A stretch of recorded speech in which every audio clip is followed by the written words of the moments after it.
Hello, everyone, and welcome to a Fox Nation special, the Kohberger plea deal live in court. I'm Greg Jarrett. Just a few minutes from now, you're seeing the outside of the Ada County Courthouse in Boise, Idaho. 11 a.m. there, 1 o'clock East Coast, 10 o'clock West Coast. The hearing was supposed to begin 4 minutes ago, in which Brian Kohberger, who was accused for the last 2.5 years of murdering 4 college students in the middle of the night, was about to accept a plea deal in which he would plead guilty, but prosecutors would take off the table the death penalty, which they had long been seeking. We're going to go live inside the courtroom as soon as the hearing begins. It is being streamed live. We'll carry it for you. You'll see all of it.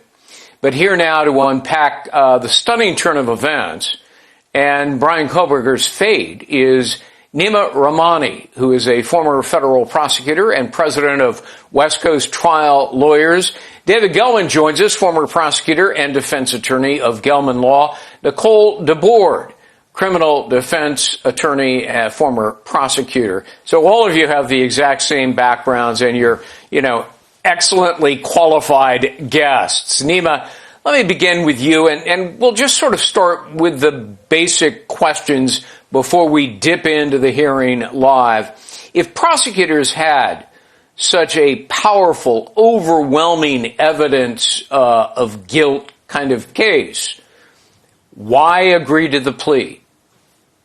That's the biggest question, and I don't know, because as far as the case is concerned, the guilt phase, the case only got stronger.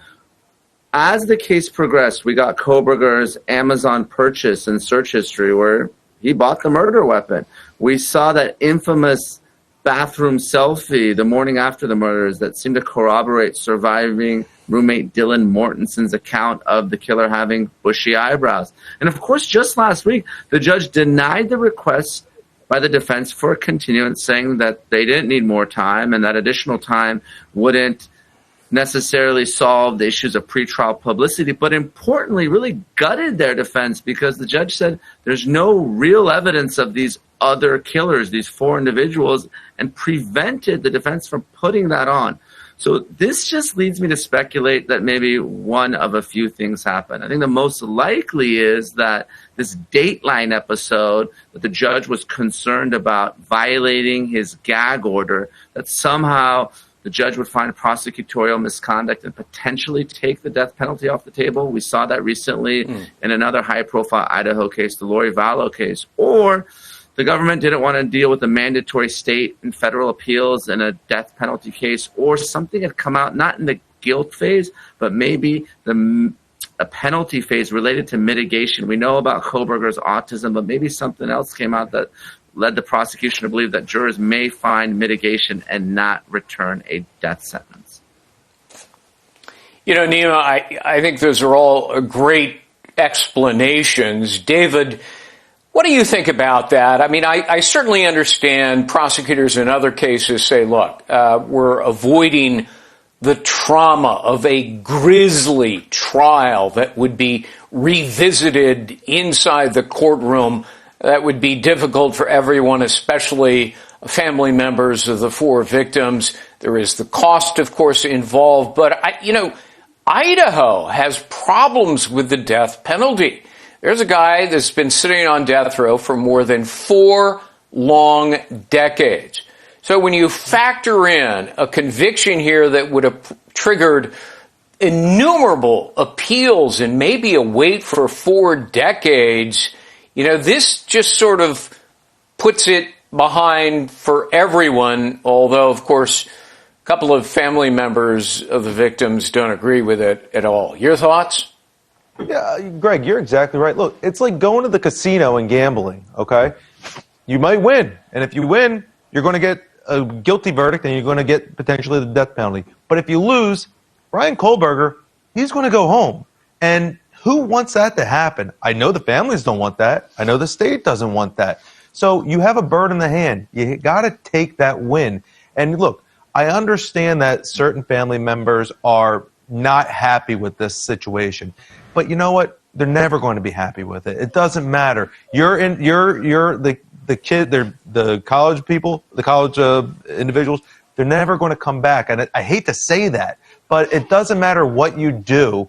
It's just not going to bring anybody back. So you're never going to be happy. And I've been in this situation before as a prosecutor where you got to make certain decisions where the victims' families or the victims, they're just not going to be happy with it. But you have to do what you think is in the best situation for justice. And in this situation, I think that this is the perfect thing that could possibly happen for everybody involved. And just like you said, there's going to be appeal after appeal after appeal with the death penalty. So there's a good possibility that Kohberger would have never gotten the death penalty even if he is convicted on everything.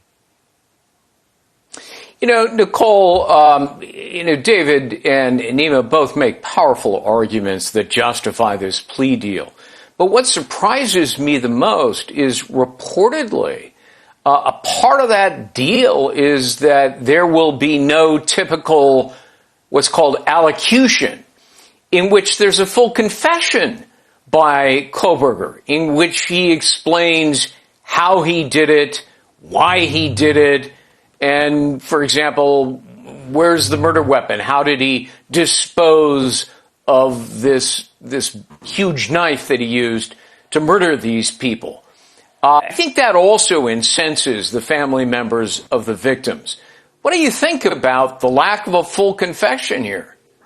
Well, that's pretty standard, actually. Really, when a person enters a plea of guilty, what they're doing is acknowledging that whatever is in the indictment, the elements that are set forth in the charge are things that they did. They are agreeing that they are guilty of the elements of the charges. But there's almost never a circumstance where they would get up and explain what their motive was or what their thinking was or where missing evidence is. And to be quite frank, that problem wasn't going to be solved by having a trial because you're not going to be able to force the accused to take the stand if you're the prosecution. You're not going to be able to force information out of someone who has the right to choose whether or not to testify at all. And if he chose to testify, he may not give the answers to those questions anyway. So the fact that we don't have an allocution which involves giving details beyond what the elements of the case are is really not a surprise. And it's not required under the law. And it's not something that we would have ever gotten answers to, most likely, even if we'd had a full and complete trial in this case. And I have to agree entirely with what David said earlier. You know, this is a situation where this could go on, as you have pointed out, for decades. And there is no case that is a lock. You are risking much for very, very little gain. And what these families, even the ones who are opposed to this deal, are hoping for is some kind of closure. But the heartbreaking truth of the matter is that these trials do not bring closure. Yeah, Neama, let me just follow up on what Nicole said. And I have no doubt she's, 100% correct. Although I have seen cases in which the judge asks very specific questions. Why did you do this? How did you do this? And so forth. But she's right. It's not, mandatory that it be done that way. Prosecutors reportedly would like to give a summary of the evidence. Is that permissible? Is it discretionary to the judge? It's discretionary. The judge can hear it, but it's not necessary. All that is necessary is the defendant has to admit to the factual elements of the crime. And we're talking about 4 murders and a burglary. That's it. I don't think we're going to get anything more. We're not going to get motive, what everyone's been asking for. Motive, we know, is not an element of the crime. And, look, taking a step back, I'm in California. We have a moratorium on the death penalty. But if you believe in the death penalty, this is a death penalty case. And let me tell you something that a lot of folks aren't talking about. There's still the possibility that the Attorney General steps in and charges Kohberger. There's a federal nexus. He crossed state lines. There's a potential federal charge in stalking. We saw the Fed step in and Luigi Mangione and charge over the DA's office and seek the death penalty. So don't expect Brian Kohberger to say more than he has to. He has a very good defense team, and Taylor, I think this was an outstanding result by them. Look, the big issue I have with this case is if you're going to offer this deal, Why are you offering it 2.5 years later? What has changed about the case? You've put these victims through so much. Obviously, I'm a prosecutor. I know victims have a right to advance notice and a right to be heard, but that's it. They're not parties to the case. They can't control the plea offers. But why offer this deal at the 11th hour? What changed about the case? And I think that Kohberger is going to say as little as possible and as little as necessary here, because there is that potential of the federal charges. Let me interrupt so that we can go now live inside the courtroom. Let's take a listen.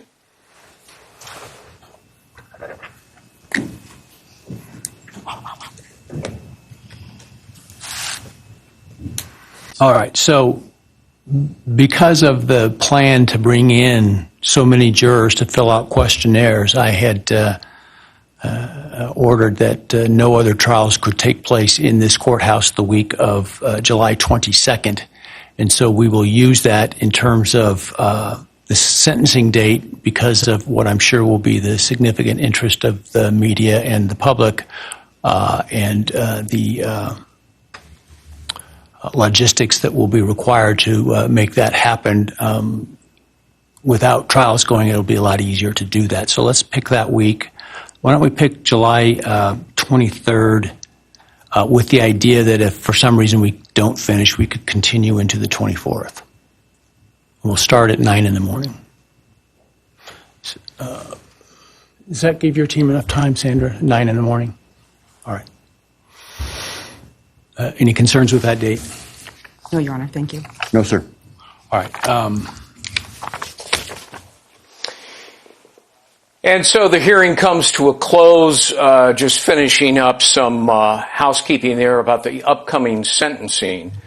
Our panel here, Neama Rahmani and David Gelman and Nicole DeBorg, we got a couple of minutes, so some quick reactions. Nicole, let's begin with you.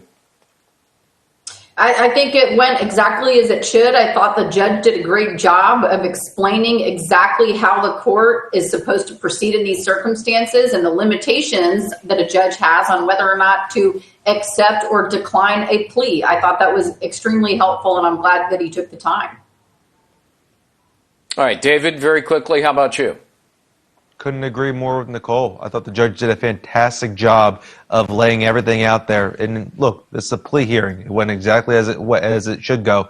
I was a little surprised with the prosecutor, though, who got very emotional, it seemed like. But other than that, I think this is status quo. Neama, final word. Yeah, I mean, David, Nicole, absolutely right. The judge's hands are tied. He came out, which isn't typical, saying, there's nothing I can do. He anticipates the victims are going to show up on the 23rd and 24th. They're not going to be happy. They're going to be heard, but this result is inevitable. Kohberger is going to spend the rest of his life in prison. He's going to waive appeal, but he's not going to face the needle or the firing squad there in Idaho. Panel, many thanks for your insights and analysis. We appreciate it. The most important question was, you're pleading guilty because you're guilty. Answer, yes. That says it all. That's all the time we have for today. Thank you, Nicole, David, and Neama for joining me.